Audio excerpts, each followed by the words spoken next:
Omar Little walks into a neighborhood store and asks for a soft pack of cigarettes.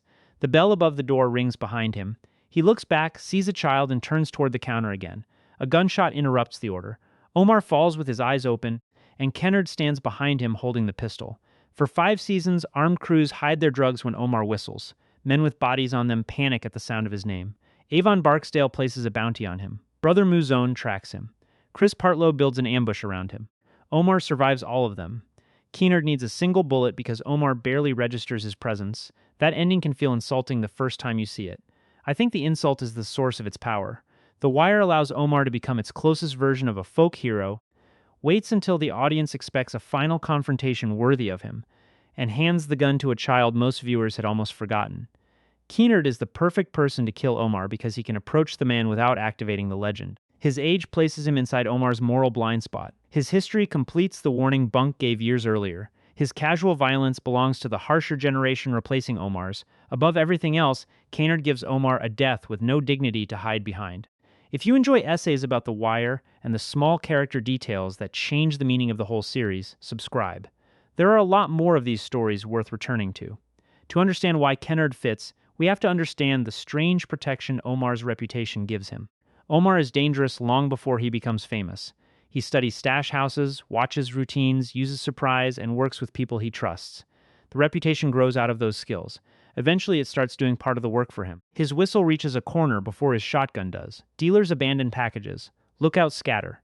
People shout that Omar is coming, and the entire street reorganizes itself around a man who may still be half a block away. Fear becomes an early warning system in reverse. Every grown man who knows Omar is dangerous also announces himself as someone Omar should watch. A soldier who moves toward him has made a decision.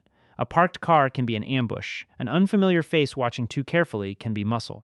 Omar survives because he reads those signs quickly, and because the people hunting him usually belong to the same violent world he understands. His code gives that world boundaries. He robs drug dealers. He avoids ordinary citizens. He resents violence on Sunday morning because his grandmother could have been hurt on the way to church. He uses a gun constantly, yet he insists that the gun belongs inside a defined game. The code never makes him innocent. It does make him predictable in a way the audience finds comforting. We know who Omar will target. We know who he will try to spare. In a series filled with people who change their morality according to rank and profit, consistency feels close to virtue. Children sit on the protected side of that boundary in Omar's mind. Earlier in the series, while watching Marlowe, he dismisses Michael as a kid. He sees a young face and mentally removes it from the immediate threat. That says something decent about him. It also grows increasingly outdated as The Wire moves from the Barksdale organization toward Marlowe's crew.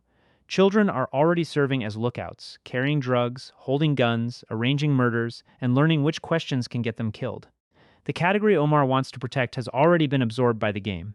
Kenard enters the story through that exact contradiction. His first appearance comes in Season 3, after Omar's crew attacks a Barksdale stash house. The robbery collapses into gunfire, and Tosha is killed by a stray shot from Omar's own side. When Bunk visits the scene, the bodies are gone and the children remain. They reenact the battle with sticks. One child demands the coat from another boy because it is his turn to play Omar. That child is Kenard. David Simon later confirmed that the scene was Kenard beginning his storyline. The connection matters because Kenard meets Omar as a character before he meets him as a man. He learns the shape of Omar through neighborhood performance. The coat, the weapon, the confidence and the victory survive in the children's version. Tosha disappears. The fear inside the stash house disappears. The blood has already been cleaned away. What remains is the role every child wants to play. Bunk understands the damage immediately. When he confronts Omar later, he talks about the neighborhood they both came from and the way its remaining rules have eroded. The anger reaches its sharpest point when he describes seeing children act like Omar and call him by name. "Makes me sick, motherfucker, how far we done fell." Omar can answer most accusations with his code. This one leaves him looking away. Bunk has found the consequence the code cannot contain. Omar may restrict his targets, and the spectacle of his life still travels far beyond those targets. A child watching him never sees the private rules with the same clarity. The child sees a feared man taking what he wants. Kenard's first scene turns Omar's legend into a form of education. The next time Kenard becomes important, he is working around Naaman Brees in Season 4. His physical size almost turns him into a visual joke. Naaman has the name, the loud voice, and the connection to Wee-Bey. Kenard is much younger and smaller. Their actual encounters keep exposing the difference between performed authority and usable authority. Kenard talks to Naman with open contempt. He steals the package Naman stored in his basement and lies that police kicked in the door. Naman checks the door, discovers the lie, and tries to summon the personality he believes a dealer should have. Kenard calls the bluff. "You bout to," he says when Naman threatens action. 2 words are enough. Kenard has measured him and decided there will be no consequence. Michael eventually supplies that consequence and beats Kenard. An older, stronger boy handles him easily. Physical dominance has never been Kenard's dangerous quality. The danger lies in the speed with which he tests weakness.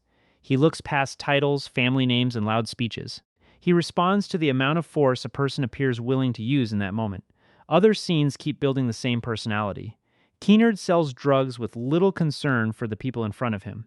When Michael stops him from serving Michael's mother, Kenard insults her as a dope fiend and points out that Namond had allowed it. He needles Dookie, resists authority, and treats threats as invitations to find out whether the speaker means them.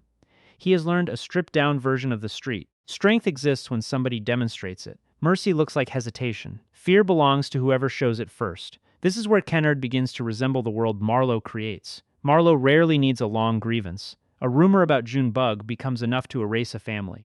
Little Kevin dies because uncertainty itself feels dangerous. The old language of Sunday truces, civilian boundaries, and proportional responses has little control over him. Kenard grows up beneath that atmosphere. He never gives a speech explaining a philosophy, and his behavior already follows its logic. By season 5, Omar has briefly escaped the city. He is living with Ronaldo, away from Baltimore, and away from the daily need to guard his name. Marlowe's people drag him back by torturing and killing Butchie. That decision transforms Omar's return into something more desperate than a normal robbery campaign. Profit has lost its value. He wants Marlowe to come into the street and answer for what happened. Chris, Snoop, Michael, and the others lure him into an apartment ambush. Johnny is killed. Omar escapes by jumping from a balcony and badly injures his leg. The survival adds one more impossible chapter to his reputation. Inside his body, it takes something away. He moves through Baltimore with a makeshift crutch, carrying pain into every step. He attacks Marlowe's corners, destroys drugs and money, and calls Marlowe out by name. The calls never reach their intended audience. Chris and Snoop keep the insults from Marlowe because they understand how completely his pride can control him. Omar thinks he is forcing a showdown. Marlowe is conducting business without hearing the challenge. The revenge campaign has become a performance with the main spectator missing. Kenard sees one of those performances from close range. Omar has a gun in control of the corner, so everyone behaves as though the old legend has arrived. Kenard studies the body carrying it. "That's Omar," he asks. The disappointment is audible. He calls him gimpy as a motherfucker. This is the same child who once fought for his turn to wear Omar's coat. He finally meets the hero beneath it and finds an injured man leaning on a crude support. Everybody else sees the history attached to the face. Kenard sees a weak leg. I think this moment explains more than any theory about a reward. The show never tells us exactly what Kenard hopes to gain, and it never shows Marlowe ordering him to act. Kenard may want the reputation that would come from killing Omar. He may feel contempt after discovering that the neighborhood monster is physically vulnerable. He may simply encounter a chance to perform the kind of violence he has spent years rehearsing. All 3 readings fit his behavior. None of them becomes confirmed fact. The cat scene narrows the possibilities emotionally. Shortly before the killing, Kenard and several boys are preparing to burn a cat with lighter fluid. Omar approaches through the alley. The other children run. Kenard stays where he is and watches. Cruelty toward the cat gives Kenard a smaller, helpless body on which he can test control. Omar's arrival offers a much larger test. The 2 scenes should not be reduced to a neat equation where the cat simply represents Omar. Their connection sits in Kenard's response to vulnerability.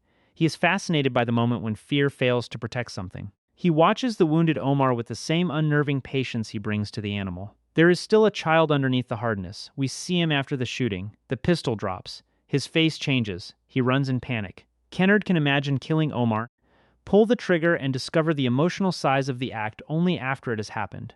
That delayed understanding separates him from Chris, whose violence has become controlled labor.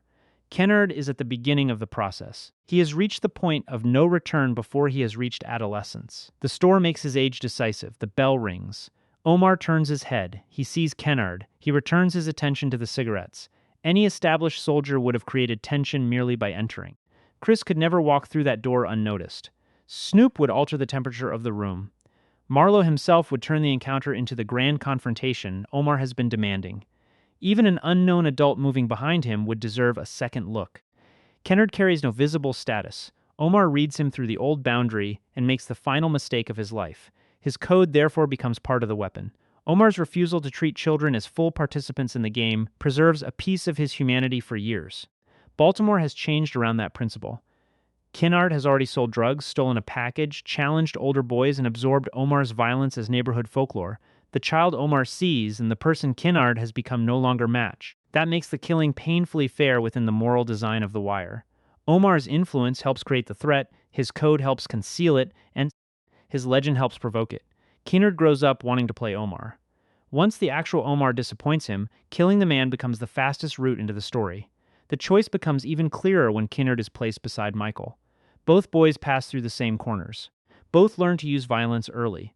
Both eventually come into direct conflict with Omar. Their reactions to power move in opposite directions. Michael constantly asks what an order is for.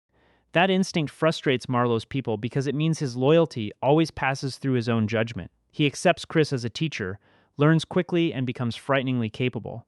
A moral boundary survives inside him. He hesitates when he cannot understand why a target has been marked. He protects Bug. He refuses to accept a story about Omar murdering a delivery woman once the story stops making sense. The questions eventually mark him as a suspected traitor. Kenard asks a simpler question: can I get away with this? Naaman's authority collapses the moment Kenard sees that no beating will follow. Omar's authority collapses the moment Kenard sees the limp. Michael studies systems and motives. Kenard studies immediate weakness.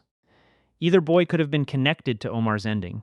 Michael is present during the apartment ambush and already possesses the training to kill him. Giving Michael the fatal shot would bind Omar's death to a developing successor with a recognizable code. It would carry the weight of a formal handoff. The older outlaw falls, the younger outlaw takes his place. The series saves that handoff for later. In the finale, Michael robs Vincent with a shotgun and repeats Omar's calm control over a room. Michael inherits the occupation, the imagery, and some of the moral complexity. Kenard receives the uglier task. He proves that legends also create imitators who absorb the weapon and discard the code. That division is important. Omar's legacy never travels into one clean replacement.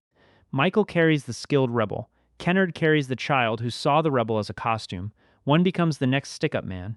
The other becomes the reason the previous one never reaches his final showdown. A death delivered by Chris or Snoop would carry a completely different meaning. It would complete a conventional war between professionals. Marlowe's organization would prove stronger. Omar would receive a serious final fight, and the audience could place this as a result inside the familiar language of revenge. The people responsible for Butchie would defeat the man avenging him. Cause and consequence would line up cleanly. The Wire refuses that cleanliness. Chris and Snoop fail to kill Omar during the carefully built ambush. Marlowe never comes out to face him. A child with no tactical plan accomplishes what the organization cannot.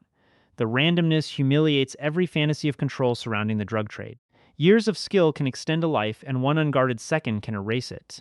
Omar himself explains this principle much earlier when he says a person only has to be a little slow or a little late once. His career can make him appear exempt from the rule. He walks into fortified stash houses, confronts Brother Malzone, escapes prison threats, and survives the balcony jump. Each survival encourages the viewer to mistake probability for protection. Kenard arrives as the one late second Omar always knew was coming. There is an old Western shape underneath this ending. The famous gunfighter survives other famous gunfighters, grows larger in public imagination, and eventually dies when somebody ordinary catches him at the wrong angle. A professional equal can become part of the hero's greatness. A nobody ends the greatness without sharing it. The Wire borrows the shape and places it among children. An especially revealing comparison is The Wild Bunch, which opens with children watching and tormenting animals, and later lets a child shoot one of its aging outlaws. Kenard and the cat carry a similar unease. Violence has become entertainment before the child fully understands death. The aging gunman remains trapped in an idea of himself while the next generation watches without sharing his rules. Omar often feels as though he has wandered into The Wire from that older genre. The long coat, the whistle, the shotgun, and the meeting with Brother Malzone in a quiet alley all give him the staging of a Western figure. The grocery store strips the staging away. Fluorescent lights replace the open street. A cigarette order replaces a final speech. The killer is behind him, the shot arrives without ceremony, and the episode continues into other storylines. That interruption is crucial. Omar's death occurs early enough that the episode has no obligation to remain emotionally centered on him. Baltimore cannot pause simply because the audience has lost a favorite character. Meetings continue, investigations continue, deadlines continue. The narrative behaves like the city and absorbs him as another event. The smallness of the death also protects the larger argument of the series. The Wire spends 5 seasons showing how institutions reduce people to numbers, cases, clearances, arrests, and bodies. A glorious last stand would briefly lift Omar above that world. The store drops him straight into it. At the Baltimore Sun, his death struggles to earn space. The proposed item describes a 34-year-old black man killed in a West Baltimore grocery store with a juvenile suspect being sought. A fire takes priority. At the morgue, his identification tag is briefly confused with another body's tag. The attendant corrects the mistake because the race on the label does not match the corpse. A name that could empty corners becomes clerical information attached to one more dead man. The police find Omar's list of Marlowe's people more useful than Omar himself. Bunk shows a trace of grief and frustration when he sees the body. The city keeps moving. Kenard is eventually led away in handcuffs. Small enough that the offices around him seem enormous, there is no coronation after the kill. The game processes one child as it processed the man he shot. Legend survives by refusing the truth of the scene. Soon people say 3 boys from Pimlico killed Omar with assault rifles. By the finale, corner boys describe Omar holding an AK while 8 or 9 armed men surround him. Kenard has vanished from the story. The soft pack of cigarettes has vanished. The single bullet has become a battle. This is one of the final jokes The Wire plays on reputation. Marlowe spends his life trying to make his name ring out. He leaves a wealthy gathering, returns to a West Baltimore corner, and hears young men celebrating Omar. They do not recognize Marlowe. The king who controlled the city has become anonymous, while the dead robber grows larger with every inaccurate retelling. Kenard defeats the body and feeds the myth. Had Marlowe killed Omar personally, Marlowe's name might have entered the legend with him.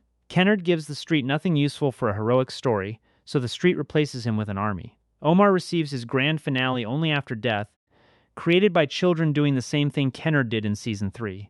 They take real blood and turn it into play. I think this is the final reason Kenard was perfect. He connects Omar's beginning as a neighborhood legend to the cost of becoming one.